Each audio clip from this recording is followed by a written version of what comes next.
திரு சுபைர், எதிர்க்கட்சி தலைவர் உதயநிதி ஸ்டாலின் பல கேள்விகளை முன்வைத்து இந்த கேள்விகளுக்கெல்லாம் பதில் சொல்லுங்கள் முதலமைச்சரேன்னு சட்டமன்றத்தில் பேசினார். நேற்று அந்த கேள்விகளுக்கெல்லாம் முதலமைச்சர் கிட்டத்தட்ட பதில் கொடுத்து விட்டார். பதில் கொடுத்ததற்கு பிறகும் முதலமைச்சருடைய உரையில என்ன எதிர்பார்க்கிறார்கள்? முதல்ல தமிழக வெற்றிக் கழகத்தினுடைய தலைவர் முதலமைச்சர் விஜய் அவர்களுடைய நேற்று அந்த பேச்சு கன்னி பேச்சு. முதல்ல அதை நம்ம புரிஞ்சுக்கணும். முதல் முறையாக பேசுகிறார் சட்டமன்றத்தில். ஆளுநருடைய உரைக்கு நன்றி தெரிவிக்கக்கூடிய தீர்மானத்தில் பேசுகிறார். ரொம்ப என்னையை பொறுத்த வரைக்கும் என்னுடைய பர்சனலாக அது ஒரு பிளானடான ஒரு கிளியர் ஸ்பீச். பல பேரை அள்ளி தெளித்த மாதிரி பேசினார், சினிமாட்டிக்காக இருக்குன்னு பல பேர் சொன்னால் கூட அவர் ரொம்ப தெளிவான ஒரு ஸ்பீச்சாக நான் பார்த்தேன். என்னென்னா அவருடைய ஸ்டார்டிங் பாயிண்ட்டு மக்கள் மன்றத்திலேருந்து சொல்கிறார். மக்கள் மன்றத்திலேருந்து நாங்கள் எங்களுடைய அரசியல் பணியை தொடங்குகிறோம், மக்கள் பணியை தொடங்குகிறோம். அது 2024 கட்சி ஆரம்பித்தோம். அதற்கு பிறகு நாங்கள் தேர்தலை சந்தித்தோம், ஆட்சியை பிடிச்சிட்டோம், வந்துட்டோம், மக்களுக்கு நன்றி சொல்கிறார். நெஞ்சில் கூடியிருக்கும் மக்களுக்கு நன்றின்னு சொல்கிறார். அப்புறம் அவருடைய செயல்பாடுகள்லாம் சொல்கிறார். அப்புறம் ரெண்டாவது ஐடியாலஜி ஒன்று சொல்கிறார். இருமொழி கொள்கை, அண்ணா சொன்ன அந்த இருமொழி கொள்கை, அதே மாதிரி நீட் விளக்கு, அதே மாதிரி சிஏஏ போன்ற விஷயங்களுக்கு எதிர்ப்பு, ஒன்றிய அரசோடு ஐடியாலஜிக்கலான எதிர்ப்பு, அலுவல் ரீதியான எதிர்ப்பு கிடையாது. எல்லாத்தையும் கண்ண மூடிட்டு நாங்கள் எதிர்க்க வேண்டிய அவசியம் இல்லை, ஆதரிக்க வேண்டியதுக்கு விஷயத்துக்கு ஆதரிப்போம் அப்படிங்கிற அந்த விஷயத்தையும் கிளியர் பண்றாரு. பெரியாருடைய கருத்துக்கள்ல கடவுள் மறுப்பை தவிர்த்து மீதியெல்லாம் நாங்கள் எடுத்துக்கிறோங்கிறாரு. காமராஜருடைய ஆட்சியில் இருக்கக்கூடிய அந்த நேர்மை தூய்மை அதை நாங்கள் எடுத்துக்கிறோங்கிறாரு. இப்போ இதை நோக்கித்தான் இந்த அரசாங்கத்தை நாங்கள் அடுத்த 5 வருடத்திற்கு ரன் பண்ணி கொண்டு போங்கிற ஒரு டிக்ளரேஷன் கொடுக்குறாரு. முதல்ல நண்பர் அந்த மக்களுக்கு நன்றி சொல்றாரு, அதனுடைய ஆட்சியினுடைய ஐடியாலஜியை சொல்றாரு. அதற்கு பிறகு எதிர்க்கட்சியில் வச்சக்கூடிய குற்றச்சாட்டுகளுக்கு பதில் சொல்றாரு. முதல் முக்கியமான பிரச்சனை மின் தட்டுப்பாடு பிரச்சனை. நாளைக்கு மின்துறை சார்ந்த வெளியே வரப்போகுது. அதுல கிட்டத்தட்ட இந்த மின்துறை அமைச்சர் சொல்லியிருக்கக்கூடிய விஷயங்கள்லாம் பார்க்குறப்ப மிகப்பெரிய ஆச்சரியமா இருக்கு. கிட்டத்தட்ட 15,000 போஸ்ட்டுக்கு மேல வேகன்சியா இருக்கு. டிரான்ஸ்ஃபார்மர்ஸ் எதுவும் கிட்டத்தட்ட 25 வருஷத்துக்கு மேல புதுசா இப்ப இது பண்ணலன்ற நிறைய குற்றச்சாட்டுகள் வைக்கிறாங்க. அப்ப இதெல்லாம் ஒரு புதிய அரசாங்கம் வந்தப்ப ஆல்ரெடி எக்ஸ்டாப்ளிஷ்டான இருக்கக்கூடிய சில ஆட்கள், சில இயக்கங்கள் வச்சுங்களேன், அந்த மின்துறையில் இருக்கக்கூடிய ஆட்கள் ஒத்துழைப்பு தரல அப்படிங்கும் போது திட்டமிட்டே செய்கிறாங்க. அது ஒரு காரணம். ரெண்டாவது ஒரு காரணம் சொல்கிறாங்க, ஓவரான யூசேஜஸ். ரெண்டாவது ஷார்ட்டேஜஸ், மேன் பவர் ஷார்ட்டேஜஸ். இதெல்லாம் காரணத்தை காட்டி இதெல்லாம் ஒரு பெரிய குற்றச்சாட்டுகளாக இருக்குது. இதெல்லாம் நாங்கள் சரி செய்கிறதுக்கான வேலைகள் பண்ணியிருக்கோம். பேட்ரோல் போட்டிருக்கிறோம், சிறப்பு கண்காணிப்பு குழுக்கள் போட்டிருக்கோம், ஸ்குவாட் இதெல்லாம் போட்டு இதை நாங்கள் சரி செய்ய போகிறோம். சட்டம் ஒழுங்கு பிரச்சனைக்கு போன ஆட்சி காலத்தில் டிஜிபி இல்லை, லா அண்ட் ஆர்டர் டிஜிபி இல்லை, பொறுப்பு டிஜிபி தான் இருந்தால் நாங்கள் புதுசாக போட்டிருக்கிறோம். அதை இம்ப்ரூவ்மெண்ட் பண்ணக்கூடிய வேலைகள் பண்ணுறோம். சிங்கப்படைன்னு ஒரு அமைப்பு போட்டிருக்கோம். அது கூட கேட்குறாங்க, அதில் என்ன பவர் இருக்குது, ரெக்ரூட்மெண்ட் பண்ணியிருக்காங்கன்னா அதை பற்றி நான் ஃபுல் டிராஃப்ட் நான் கொடுக்க போகிறோம், அதுக்கான என்ன பண்ண போகிறோங்கிறத பண்ணுறேன். இது எல்லாமே ஒரு 40 நாள் கவர்மெண்ட் நோக்கி கேட்டுக்கிட்டு இருக்கிறோம். அதை முதல்ல புரிஞ்சுக்கணும். 40 நாள் தான் வந்திருக்கு ஒரு கவர்மெண்ட்டு. அதை நோக்கி இத்தனை குற்றச்சாட்டுகள் வைக்கிறோம். எதிர்க்கட்சியில் வைக்கக்கூடிய குற்றச்சாட்டுக்கு அவர் பதில் சொல்லிட்டார். அது மாதிரி நீங்கள் பார்த்தீங்கன்னா 9:30 ஆரம்பிக்கப்பட்ட அந்த ஸ்பீச்சு 10 மணி வரைக்கும் போகுது. ரொம்ப சலனமே இல்லாமல் போகுது. அப்போ எதிர்க்கட்சிகள் அதை ஆமோதித்து தான் அங்கே இருக்கிறாங்க. அப்போ அவர் சொன்ன ஸ்பீச்சை ஏற்றுக்கிட்டாங்கன்னு வச்சுக்கோம். அது மாதிரி தான் அது. அப்போ 10 மணி வரைக்கும் போகுது. அதாவது அந்த மக்களுக்கு நன்றி சொல்றாரு, அவரோட ஐடியாலஜியை சொல்றாரு, எதிர்க்கட்சியில் வச்ச குற்றச்சாட்டுகளுக்கு பதில் சொல்றாரு. இதெல்லாம் சொல்லி முடிச்சதுக்கு பிறகு கடைசியாக போன ஆட்சி காலத்தில் டாஸ்மார்க்ல பார்ட்டி ஃபண்ட் வாங்குறாங்கன்னு சொன்னதுக்கு பிறகுதான் அங்க ஒரு பெரிய பிரளயமே வெடிக்குது. வெடிச்ச உடனே அவங்க யாரும் பேச விட மாட்டேங்கிறாங்க. இதுல பார்ட்டி ஃபண்ட் வாங்கினது அப்படிங்கிறது எந்த கட்சியும் சொல்ல. ஏன் 2017 இருந்து 2026 வரையும் 2 அரசாங்கம் இருந்தாங்க. அப்ப என்ன சொல்றாங்க, 2 அரசாங்கத்தில் நடந்த ஊழல்களையும் நாங்க தோண்டி எடுக்கிறோம். ஊழல் செய்யவும் விட மாட்டோம், ஊழல் செஞ்சவங்களையும் விட மாட்டோம், நாங்களும் செய்ய மாட்டோம் அப்படின்னு ஒரு விஷயத்த பேசுறாரு. இதுல எங்க மரபு மீறிடுச்சு, இதுல எங்க சினிமாட்டிக் வந்துருச்சு? ஒரு முதல் முறையாக 2 வருடத்துக்கு முன்னாடி ஆரம்பிக்கப்பட்ட ஒரு கட்சி, முதல் முறையாக சட்டமன்ற உறுப்பினராக தேர்ந்தெடுக்கப்பட்ட ஒருவர் 30 நிமிஷம் பேசியிருக்கிறார். இதற்கு முன்பு பேசிய முதலமைச்சர்கள் முந்தைய ஆட்சி காலங்களில் குற்றச்சாட்டு வைக்கும்போது குறிப்பிட்ட இந்த அரசாணையை குறிப்பிட்டே சொல்லுவாங்க, இதெல்லாம் நடந்திருக்கு ஊழல், இதெல்லாம் நாங்கள் விசாரிக்க போகிறோம் அப்படின்னு சொல்லுவாங்க.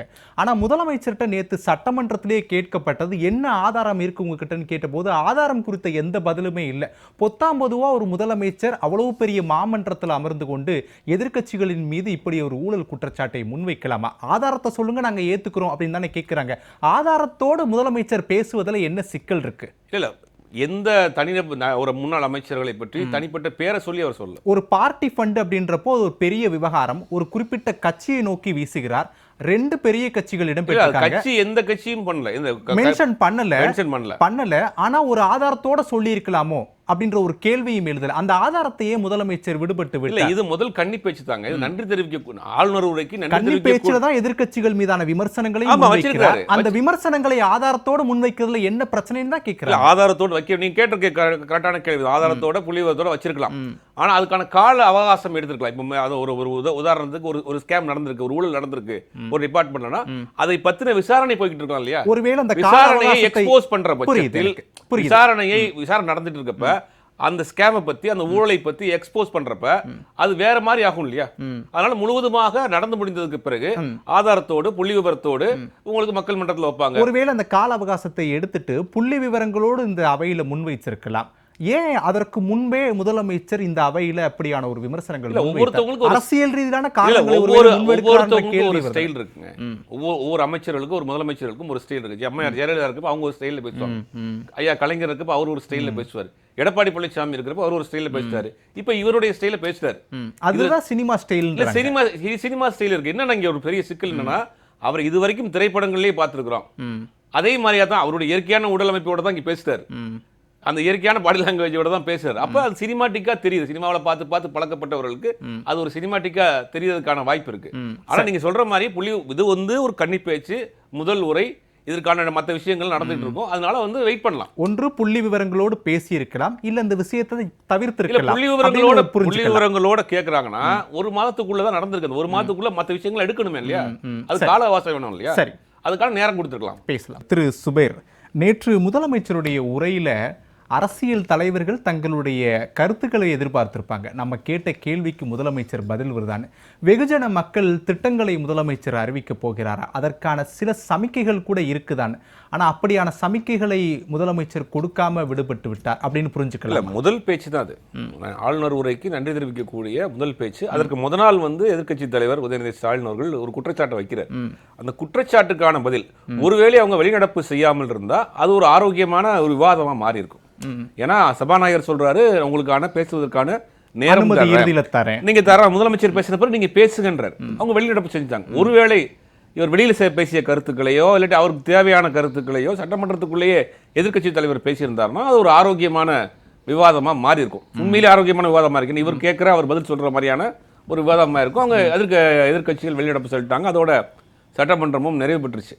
அப்படிங்கும் போது முதல் பேச்சு அப்படிங்கிறதுனால முக்கியமான நாங்க இந்த அரசாங்கத்தை என்ன ஐடியாலஜிகளா ரன் பண்ணிட்டு போறோம், வாக்களித்த மக்களுக்கு நன்றி, எதிர்க்கட்சியில் வச்சக்கூடிய குற்றச்சாட்டுகளுக்கு பதில், இதுதான் நேற்று அந்த ஸ்பீச்சோட. எல்லாத்தையுமே ஒரே ஸ்பீச்சில் கொண்டு சேர்க்க முடியாது. அடுத்தடுத்த காலகட்டங்களில் ஒருவேளை பட்ஜெட் மீதான விவாதங்கள் வர்றப்ப அது மாதிரியான வரலாம். இல்லை 110 மாதிரியான ஒரு ஸ்கீம்ஸ் கொண்டு வரப்ப சிறப்பு தீர்மானமாக கொண்டு 310 கீழே விதியின் கீழே சிறப்பாக நம்ம கொண்டு வரலாம். அதெல்லாம் தனித்தனியாக செய்வாங்க. முதலாக நடக்கக்கூடிய விஷயத்தை முதல் மக்களுக்கு நன்றி சொல்றாரு. இந்த அரசாங்கம் எப்படி எந்த ஐடியாலஜிகளில் ரன் ஆக போகுதுன்னு சொல்றாரு. எதிர்க்கட்சியில் வைக்கக்கூடிய குற்றச்சாட்டுகளுக்கு பதில் சொல்றாரு. முதலமைச்சருடைய உரைக்கு ஒரு நாள் முன்னதாக தாவேக அமைச்சரவையில் இடம்பெற்றக்கூடிய ஆதவ அர்ஜுனால தொடங்கி பலரும் நாளை முதலமைச்சர் சில அறிவிப்புகளை வெளியிடுவார், அது மக்களுக்கான சர்ப்ரைஸா கூட இருக்கலாம் அப்படின்னு சொல்லி சொன்னாங்க. ஆனா அப்படி எதுவுமே அப்ப அது என்ன மிஸ்கம்யூனிகேஷன் ஆச்சு? ஒருவேளை வேண்டான்னு முடிவு பண்ணிட்டாங்க. இல்ல, அப்படிலாம் இருக்காது. ஒரு ஸ்கீம் நீங்க கொண்டு வர்றீங்கன்னா அதுக்கு ஃபண்ட் அலாட் பண்ணணும், சில பெர்மிஷன்ஸ் வாங்கணும், பல விஷயங்கள் இருக்கு இல்லையா? அந்த மாதிரி ஏதாவது ஒரு இதா இருக்கலாம். ஏன்னா அதுக்கு பிறகு நேற்று நைட்டே அந்த 1 கிராம் தங்கம்ங்கிற ஒரு ஸ்கீமை கொண்டு வராங்க, அதை அனௌன்ஸ் பண்றாங்க. அப்ப ஏதாவது ஒரு விஷயத்தை நம்ம உள்ள கொண்டு வர்ற போது அது இன்னைக்கு வேண்டாம், சில விஷயங்களை யோசிச்சு பண்ணலாம். இப்ப இதுக்குள்ள என்ன குற்றச்சாட்டு வைக்கிறாங்கன்னா, தாய்மாமன் சீர் அப்படிங்கிற அந்த 1 கிராம் தங்கம் அப்படிங்கிறது இப்ப பல பேர் பல குற்றச்சாட்டு வைக்கிறாங்க. நீங்க எல்லாத்துக்கும் கொடுக்க வேண்டியதானா? அரசு மருத்துவமனைகள்ல ஆரம்ப சுகாதார நிலையங்களில் பிறக்கக்கூடிய குழந்தைகளுக்கு மட்டும் ஏன் கொடுக்குறீங்க அப்படின்னா அதுக்கு ஃபண்டு கிடையாது. இதுக்கே ஃபண்டு கிடையாது. இதுக்கு 500 கோடிக்கு மேல வருதுன்றாங்க. அதுக்கு ஃபண்டு கிடையாது. எனக்கு தெரிஞ்சு என்னன்னா அரசாங்கத்தினுடைய நிதி நிலைமை ரொம்ப மோசமா இருக்குங்கிறது அவங்களே சொல்றாங்க. 10 லட்சம் கோடிக்கு மேல கடன் இருக்குன்றாங்க. அப்படி இருக்கிறப்ப இந்த மாதிரியான வெல்ஃபேர் ஸ்கீமை கொஞ்ச நாளைக்கு தள்ளி போட்டுட்டு அவங்க சொல்லிடலாம். இது அரைகுறையாக நாங்க இதுக்கு மட்டும் கொடுக்குறோம் அப்படின்னா அது ஒரு விமர்சனமாகும். சரி, அதை நோக்கியும் கேள்வி கேட்பாங்க. சரி, அதெல்லாம் தவிர்த்து இருந்தாலும் கொஞ்சம் நல்லா இருந்திருக்கும்.